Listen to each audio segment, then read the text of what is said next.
I'm going to open up Lightburn. I'm coming over here to File, then I'm going to come to Import. And these are all of the different options we have for our displays. So I'm going to be doing 5.4 millimeters. I'm going to click in the folder, and we have the hanger SVG, which would go with the display. Again, it is by the thickness of your material. And then we have these three different options.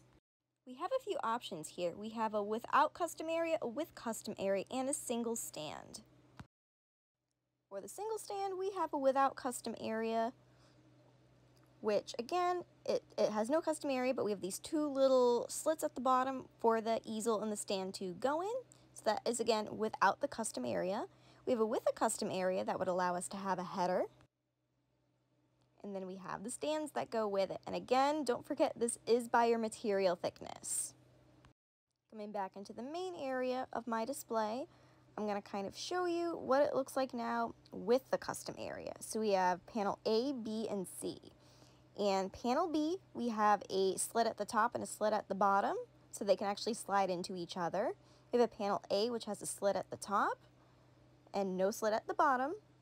And then we have panel C, which has a slit on the bottom, but not on the top. There is also a panel D, which has a little knob, and I will go over that later in the video. And then for the last folder, this is without a custom area. And again, it's similar to the one with the custom area, but we just don't have the place for the header. And again, A, B, and C, same type of setup, just no header.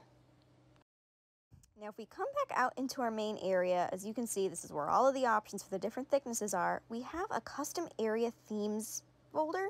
And in here, we have all the different themes. We can just click on the theme. You can add a backer if you so choose.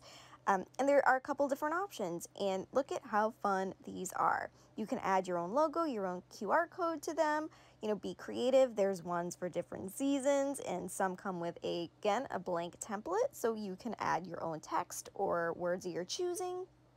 Have fun, be creative, try different things, and you can really customize these displays and these panels as much as you want. You can interlock them, you can just do a singular one, and you don't need to even be fancy. It's all up to you.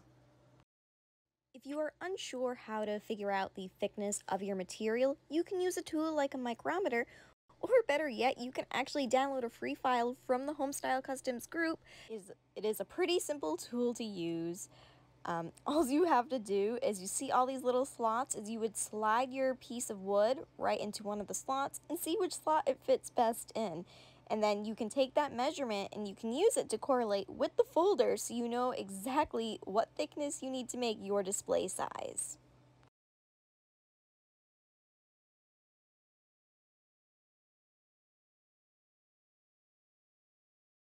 So these new displays are modular. You can customize them, mix and match, make all different types of fun shapes. So I'm going to be giving you a rundown and showing you how you can assemble these really, really fun displays. All right, so now that we have our panels laid out, and the first part of this video will actually go over kind of a visual representation so you can have a better idea. But now that we have the panels laid out, let me show you what you can actually make with them. We have the A, which has the little slit right here. So we got A. So all of these have an option where you can have a custom header of your choosing, or you can have no header. So that is up to you. So all of these actually come with these really fun different headers. There are so many different options. You can mix and match. You can make your own. You can add your logo or your QR codes to them. But these little tiny inserts actually go into the headers of these panels. And to do the headers, they are actually sized by your material. So make sure that you are selecting the right material when you're cutting these. But they just kind of pop right in. They pop right in. You can pop them out. You can mix and match. You can pick and choose. But they kind of pop in like that. It's kind of to give a representation. And yeah, you're pretty much good to go after that. And then we have the B. This is actually an example of a B, which has a slot up here and down here. So the B, this one has a header in it. So that is B, and this is an example of it without the header. As you can see here, a slot and a slot. And for the C, which is similar to the A, we have the slot over on the other side, whereas compared to the A, these are kind of the examples. So, and then last but not least, we have D. And the D piece would actually be used if you're looking to box your design off. So I will show examples of all these in use, so don't worry about that. Okay, now to assemble. So we have our pieces here. This is the A and the B piece. I'm gonna try, hopefully, we'll see how this goes. So we have our slits. I'm gonna just kind of slide it into place like this. And there we go. It is literally that simple. They just all slide into place. Now that we have this in place, we get these little hooks. Make sure that you're selecting the right ones for the material size that you have. And the hooks just kind of go in. They slide like that. And then you would take your ornaments. I am doing all these customized ornaments to show my customers how it looks. And they go on just like that. Pretty straightforward, pretty simple. So another way that we can actually use these panels is we can actually create these modular designs, which I think is really fun. So I have my panel A or C.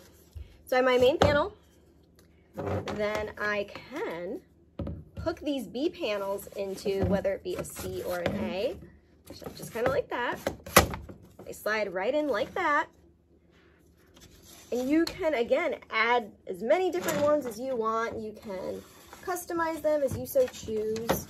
Make sure you're sliding them in the right spots. You can also make boxes. So this could be one way that you would want people to shop.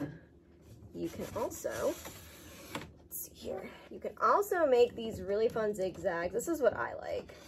So you're just, again, putting the panels in.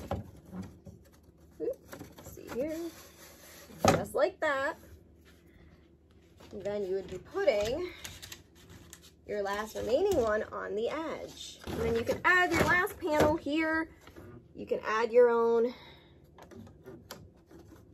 headers. You can do whatever you want. Make these truly unique and customize them to your own business and your own personal preferences. Last but not least, I'm going to show you how to make one of the square ones using the last D panel, because we didn't really use the D panel just yet. For the D panel here, so we want to make our boxes, and I'm going to be using a lot of B panels. So we got our B panels here.